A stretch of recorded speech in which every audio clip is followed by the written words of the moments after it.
My dearest friend in the neighboring world, where time marks its passage with final breaths and beating hearts that one day cease their rhythm. I write to you from a realm where such endings do not exist, where the very concept of mortality has become, well, not extinct, for nothing here can truly become extinct, but rather obsolete, forgotten, like an ancient word that no longer serves any purpose. You see, my friend, we have solved the riddle of death, completely, utterly, and in doing so we have discovered that some riddles perhaps were never meant to be solved. Let me tell you how it began. Centuries ago, our civilization reached what you might call, well, how do I explain this? Imagine if your greatest medical breakthrough, your most profound technological leap, and your deepest philosophical revelation all happened simultaneously. We cracked the code of cellular regeneration, mapped every pathway of aging, and eliminated the biological imperative for death. At first it seemed like paradise. Can you imagine? Waking up each morning knowing that this day would not be your last, that no accident could claim you, no disease could ravage your body beyond repair, no age could wither your strength. We were gods among ourselves, masters of our own eternity. But eternity, my dear friend, eternity is a concept that sounds beautiful in theory and becomes complex in practice. Let me share with you what we've learned, what we've gained, and what we've lost in the process. The mechanism itself is elegant, really. Every cell in our bodies contains what we call regenerative nanobots, microscopic architects that rebuild, repair, and refresh our physical forms continuously. They prevent aging at the molecular level, reverse damage instantaneously, and maintain our bodies at whatever biological age we choose. Most of us prefer to remain at around 25 to 35 years, though some experiment with different ages for different centuries. Yes, centuries. I should mention that. I am currently, let me calculate, 743 years old. Though I look exactly as I did when I was 27, which is when I chose to halt my aging process. My grandmother, who raised me, is now over 2,000 years old. She appears to be an elegant woman in her 30s, though she sometimes jokes about feeling ancient in her soul. The word death still exists in our vocabulary, but only as a historical term. Like how you might use the word monarchy or slavery, concepts from your past that no longer apply to your modern society. Our children learn about death in history classes, the way yours might learn about extinct animals or obsolete technologies. But here's where things become interesting. And by interesting, I mean profoundly complicated. You see, when death disappeared, so did many things we hadn't anticipated. The urgency that drove innovation, the preciousness that made moments meaningful, the natural cycle that gave life its rhythm and purpose. We had to rebuild everything. Our philosophy, our art, our relationships, our very sense of self, without the framework that mortality provides. Take reproduction, for instance. In your world, having children is often seen as a biological imperative, a way to continue your legacy, to achieve a form of immortality through your offspring. But when you yourself are immortal, when every person ever born continues to exist, well, the population mathematics become rather stark, don't they? We had to implement what we call the birth council system. Only a certain number of new consciousnesses are permitted to begin each year, and the process requires extensive applications, waiting periods, and philosophical examinations. Becoming a parent isn't just about desire anymore. It's about proving you can contribute something genuinely new to an eternal society. I remember when my friend Lydia, she's about 400 years old, applied to have a child. The process took 37 years. 37 years of psychological evaluations, of demonstrating her ability to guide a new consciousness through potentially millions of years of existence. The weight of that responsibility. In your world, parents worry about raising children for 18, maybe 25 years. We worry about forever.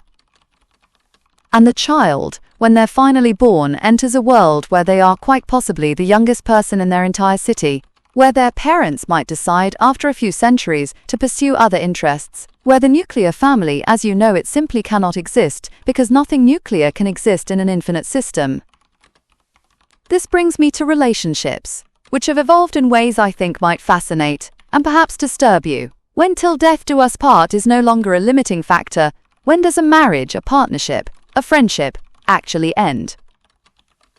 I've been married 3 times. My first marriage lasted 234 years. We loved each other deeply, but eventually, how do I put this delicately, we had explored every conversation, shared every thought, experienced every possibility together. We became like 2 books that had been read so thoroughly that no new chapters could be found. We divorced amicably. There's no bitterness when you have eternity to process your feelings, and remain good friends. In fact, we have coffee every few decades to catch up. My first husband is now married to a lovely person who was born about 60 years after our divorce. They seem happy, though I notice they're already starting to show signs of that familiar exhaustion that comes around the 2-century mark. My current marriage is in its 87th year, and we're still quite content. But we've learned to take sabbaticals, periods where we live separately, pursue different interests, even take other lovers, before coming back together. It's the only way to maintain novelty across centuries of companionship. But perhaps the most challenging aspect of immortal relationships isn't romantic. It's the question of identity itself. Who are you when you've been alive for 1,000 years? Are you the same person who was born all those centuries ago, or have you become someone entirely different? We have what we call the ship of Theseus problem, but applied to consciousness. If every cell in your body has been replaced countless times, if your memories from centuries past feel more like stories you've heard than experiences you've lived, if your personality has shifted and evolved through multiple lifetimes worth of experiences, what makes you you? Some of us have chosen to undergo memory editing. We can now selectively erase traumatic periods, painful relationships, even entire decades of boredom. But this raises profound questions about authenticity. Am I the sum of all my experiences, including the ones I'd rather forget? If I edit out my failures, my embarrassments, my periods of growth through suffering, am I still the same person? My great-uncle Marcus, he's approaching his 3000th birthday, has edited his memories so extensively that he essentially resets himself every few centuries. He remembers the major historical events, his core relationships, his fundamental skills and knowledge, but the day-to-day texture of his existence, the accumulated weight of lived experience, has been wiped clean multiple times. He seems happy, always energetic and curious, like someone experiencing the world for the first time. But those of us who knew him before his first memory edit sometimes feel like we're talking to a very sophisticated ghost of the person he used to be. The continuity that makes a life meaningful has been severed and rewoven so many times that the pattern is no longer recognizable. Others refuse memory editing entirely. They carry every moment of their existence, every joy and trauma, like ancient trees with thousands of rings marking each year's growth. These people often develop what we call temporal wisdom, a deep, almost mystical understanding that comes from having truly lived through centuries of experience. But they also often develop what we call existential fatigue. Imagine carrying the weight of not just your own lifetime of mistakes and regrets, but multiple lifetimes. Imagine remembering every friendship that faded, every love that ended, every period of your life that you've outgrown. The accumulation can become overwhelming. We have entire medical specialties dedicated to treating existential fatigue. Therapists who help people process centuries of accumulated experience. Philosophers who help reframe the meaning of existence when existence has no natural endpoint. Artists who help express the indescribable weight of immortal consciousness. And then there's the question of progress itself. In your world, progress often comes from generational change. The old guard eventually passes away, making room for new ideas, new approaches, new solutions to persistent problems. But when the old guard never passes away, we have government officials who have held their positions for centuries. Artists who have been perfecting the same style for longer than entire civilizations existed in your world. Scientists who have become so invested in their particular theories that they literally cannot imagine alternatives. Innovation still happens, but it's different. Slower in some ways, more thorough in others. When you have infinite time to develop an idea, you can pursue it to its absolute limit. But you can also become trapped by that infinite horizon, always believing you have more time to perfect, more time to reconsider, more time to delay implementation. I once knew a composer who spent 300 years writing a single symphony. It was beautiful, absolutely transcendent when he finally performed it. But during those 3 centuries, he missed participation in countless other creative movements, countless collaborations, countless opportunities to contribute to the broader musical landscape of our society. And speaking of art, let me tell you how the removal of death has transformed our creative expression. In your world, I imagine much of your art gains its power from mortality. The knowledge that beauty is fleeting, that life is precious because it ends, that love matters because loss is possible. Our art had to find new sources of meaning. We developed what we call infinity aesthetics, beauty that doesn't rely on scarcity or impermanence. Music that builds across centuries, with movements that last decades and themes that develop over multiple composers' lifetimes. Visual art that changes and evolves as part of its essential nature, never reaching a final form.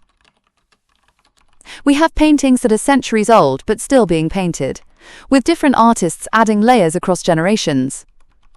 We have stories that have been told continuously for over 1,000 years, with the narrative evolving based on audience participation and societal changes. We have architectural projects that are designed to never be completed, always growing and adapting. But we've also lost something. The sharp, piercing beauty that comes from knowing something will end. The desperate intensity of a love that might be cut short by death. The urgency that drives creation when time is limited. Our art is vast and deep, but sometimes I wonder if it lacks the focused brilliance that limitation provides. This brings me to one of our most controversial debates, the question of voluntary ending. Not death exactly, since we cannot truly die, but the choice to cease conscious existence. Some argue that the right to end one's existence is fundamental to meaningful life. Others believe that choosing to end infinite possibility is, by definition, a form of madness. The debate has raged for centuries. We've developed sophisticated philosophical frameworks, ethical guidelines, psychological evaluations. The process requires years of counseling, multiple evaluations, waiting periods, and the approval of ethics committees. It's perhaps the most regulated decision in our society. I've never seriously considered it myself, but I understand the appeal. Sometimes the weight of infinity feels unbearable. Sometimes the knowledge that every day will be followed by another day, and another, without end, creates a form of existential claustrophobia that is difficult to describe. But here's what's truly fascinating, and perhaps this will surprise you. Many of us have developed a deep fascination with your world, specifically because you experience death. We study your literature, your philosophy, your art, trying to understand what we've lost by gaining everything. We have entire academic departments dedicated to mortality studies. Scholars who spend decades trying to comprehend what it means to live with an endpoint, to love knowing that loss is inevitable, to create knowing that you won't be there to see the long-term impact of your work. There's a particular poignancy to your human expressions that we struggle to replicate. When one of your poets writes about the brevity of life, there's an urgency and intensity that our immortal poets can only approximate. When your lovers promise to love each other forever, there's a defiant hope against impossible odds that moves us deeply. We've even developed what some call mortality simulation centers, places where immortals can experience artificial limitations. Time-bound projects where participants are restricted to mortal timescales. Relationships with artificial ending points. Creative works that must be completed within human lifespans. These simulations are incredibly popular. Despite being controversial, critics argue that they're a form of cultural appropriation, that we're trivializing the genuine struggle and beauty of mortal existence by turning it into entertainment. Supporters claim they help us understand what we've lost and develop empathy for mortal beings like yourselves. I participated in one such simulation for 50 years. A lifetime by your standards, but merely a brief experiment by ours. I lived as if I would die at age 75, made choices as if time were limited, loved as if loss were possible. It was extraordinary, terrifying and beautiful and intense. in ways that my immortal existence rarely achieves. When the simulation ended, when I returned to my immortal state, I experienced something that might surprise you: grief. I grieved for the version of myself who had lived with urgency, who had made every moment count, because moments were limited. I grieved for the intense relationships that mortality had made possible, the desperate creativity that time constraints had inspired. But I also felt relief. The constant awareness of mortality, the background anxiety about time running out, the knowledge that every goodbye might be permanent, these were exhausting in ways I hadn't anticipated. Your mortality gives you focus and intensity, but it also gives you a form of suffering that we immortals can barely comprehend. This brings me to one of the most profound questions our civilization faces: the question of meaning itself. In your world, I imagine meaning often comes from legacy, from the impact you'll have after you're gone, from the love and work and creation that will outlast your physical existence. But when everyone outlasts their physical existence, when nothing is truly lost because nothing truly ends, where does meaning come from? We've had to develop entirely new philosophical frameworks for understanding purpose and significance in an infinite context. Some of us find meaning in growth, the endless process of becoming more than we were, learning more than we knew, experiencing more than we had. The journey becomes the destination when there is no destination. Others find meaning in service, dedicating centuries or millennia to solving particular problems, helping others navigate the complexities of immortal existence, contributing to the slow evolution of our eternal society. Still others find meaning in cycles, choosing to forget and rediscover, to love and lose and love again, to create and destroy and create anew. They treat immortality like a spiral, rather than a straight line, finding novelty through repetition with variation. And some, I must admit, never find meaning at all. They drift through eternity like ships without anchors, participating in existence without engaging with it, alive, but not truly living. We call them the hollow ones, and helping them rediscover purpose has become one of our greatest social challenges. But perhaps the most unexpected consequence of our deathless existence has been its impact on our understanding of time itself. In your world, time is linear and precious. Each moment passes once and never returns. In ours, time becomes circular, layered, almost liquid in its flexibility. We measure experiences not in years, but in intensities. A profound love affair might be described as 3 lifetime deep, even if it only lasted decades in linear time. A period of learning and growth might be century-wide in its significance. A moment of perfect beauty might be infinity bright, regardless of its actual duration. We've also developed what we call temporal hospitality, the practice of being fully present with each other despite having infinite time together. This might sound easy, but it's actually one of the most difficult skills to master. When you know you'll have endless opportunities to connect with someone, it becomes surprisingly easy to postpone genuine presence indefinitely.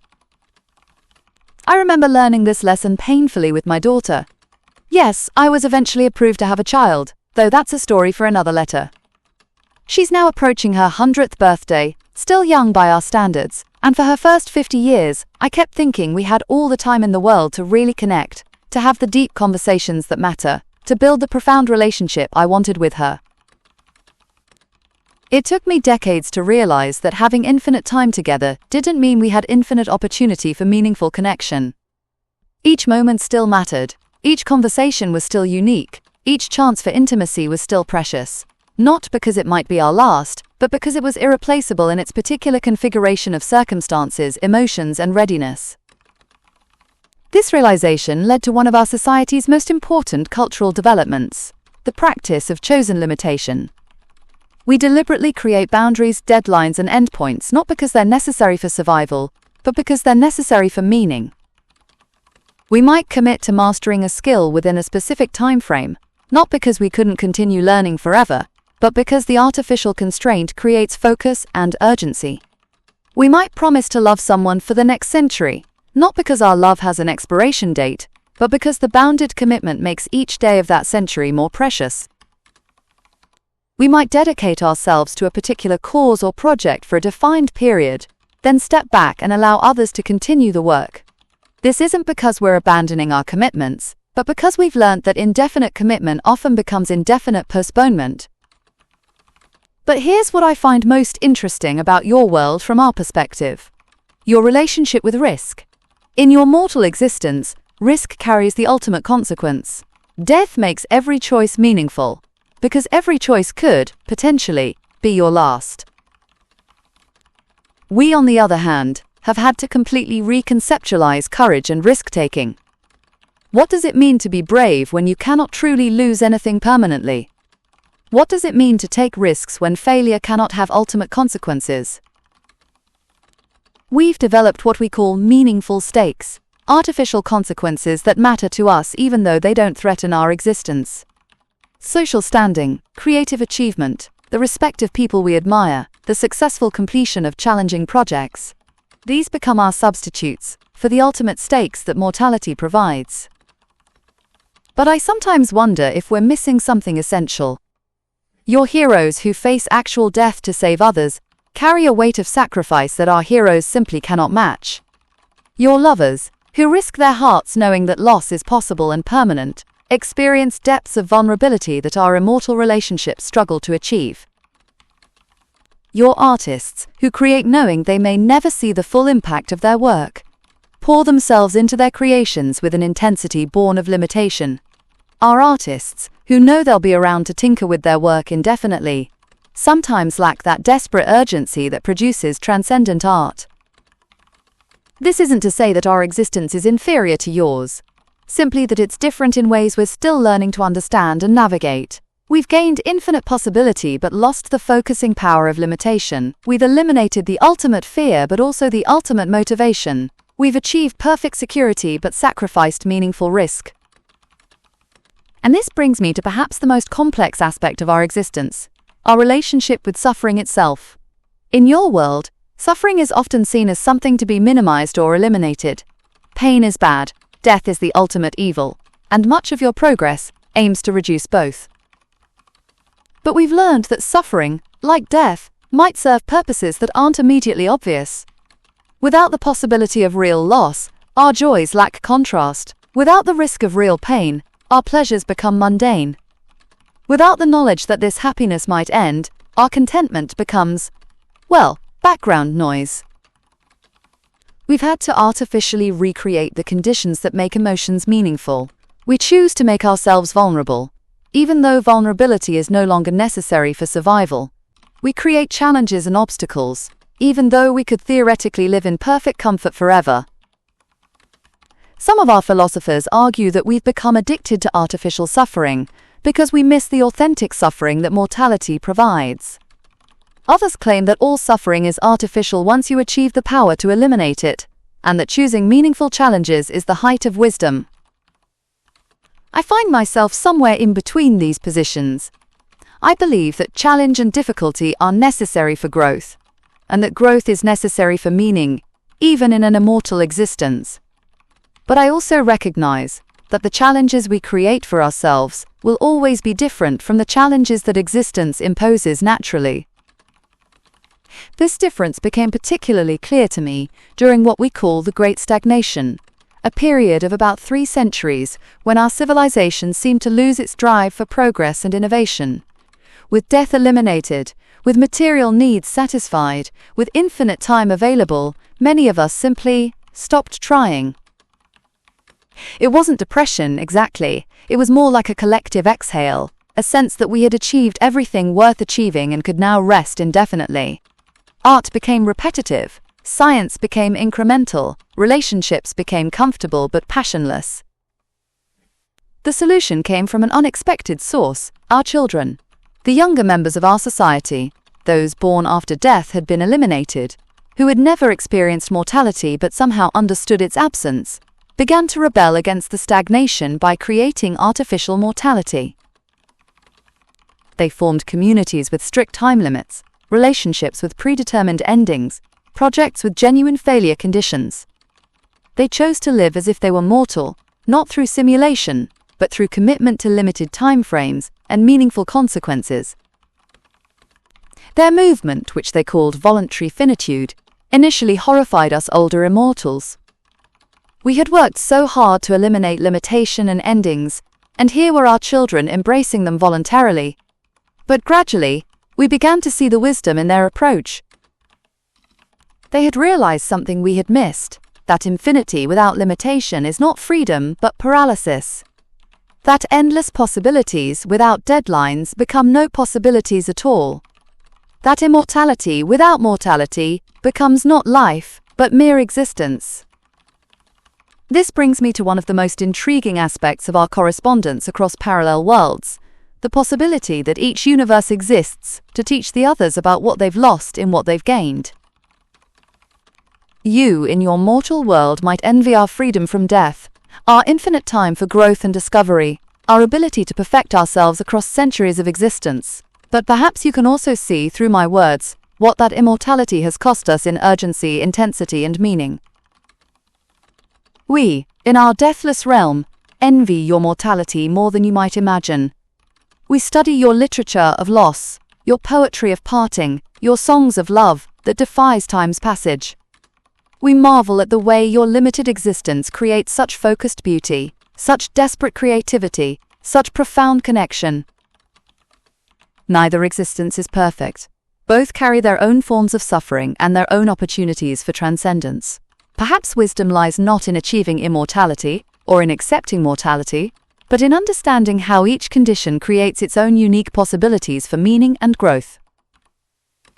I sometimes imagine what it would be like to spend just one day in your world, knowing that my time was truly limited, that each moment was irreplaceable, that the people I loved could be gone forever. The intensity of that experience both terrifies and fascinates me. Would I love more deeply, knowing that love could be lost? Would I create more urgently, knowing that my time for creation was bounded? Would I appreciate beauty more fully, knowing that I myself was beautiful because I was temporary? These are the questions that occupy our philosophers, our artists, our dreamers. We who have conquered death still wonder about life. We who have achieved eternity still search for meaning. We who have eliminated endings still struggle to understand beginnings. And perhaps that struggle itself is the point. Perhaps the search for meaning is more important than the discovery of it. Perhaps the questions matter more than the answers. Perhaps consciousness itself, whether mortal or immortal, is defined not by its conclusions but by its continued curiosity. As I write this letter to you, my dear mortal friend, I'm struck by the irony that our communication might be the closest thing to mortality that I experience. These words, once written, cannot be unwritten. This moment of connection between our worlds, once past, cannot be repeated in exactly the same way. In reaching across the dimensions to touch your mortal world with my immortal thoughts, I create something that has the precious quality of your existence. It is unique, irreplaceable, and will never happen in exactly the same way again. Perhaps this is what we've been searching for in our deathless world. Not the elimination of mortality, but the creation of moments that matter, precisely because they cannot be repeated, preserved, or perfected. Moments that exist once and then live only in memory, gaining their power from their very transience. So I want to thank you, my mortal friend, for giving me this gift. In writing to you, in trying to bridge the gap between our worlds, I have created something that even my immortal existence cannot recreate, a genuine moment of connection across the impossible. And now, as I prepare to close this letter, I find myself experiencing something very much like what you might call bittersweetness. This communication will end, not because either of us will die, but because this particular configuration of thoughts and words and reaching across dimensions will conclude. I could continue writing forever, of course. I have infinite time, infinite words, infinite observations about the nature of existence. But perhaps the wisdom I've learnt from studying your mortal world is that some things become more beautiful when they end, more meaningful when they conclude, more precious when they transform from experience into memory. So I choose to end this letter, not because I must, but because I want to honor the mortal wisdom of finitude. I want to give these words the gift of completion, the beauty of conclusion, the power that comes from choosing when to stop. But before I do, let me leave you with the question that haunts our deathless civilization. the riddle we still cannot solve even with infinite time to contemplate it. Is a life meaningful because it ends, or does it end because it has achieved meaning? We who cannot die still search for the answer. Perhaps you who must die already know it. Or perhaps the question itself is the most human thing of all, the endless wondering that defines consciousness, whether it lasts for decades or millennia. Until our paths cross again in whatever realm allows such impossible meetings, I remain your friend across the dimensions, forever wondering about forever, eternally curious about the beauty of endings. With immortal love and mortal longing, your friend from the world where stories never end, but where the search for meaning continues always. Thank you for listening to my letter until the end. I'd love to hear what you thought of my world. Just drop a comment below. If my letter was useful in any way, please hit like and subscribe to the channel. I'd appreciate if you could support by making donations through the QR code on the bottom right or the link in the description. Thanks again for today. I hope you'll join us again next time.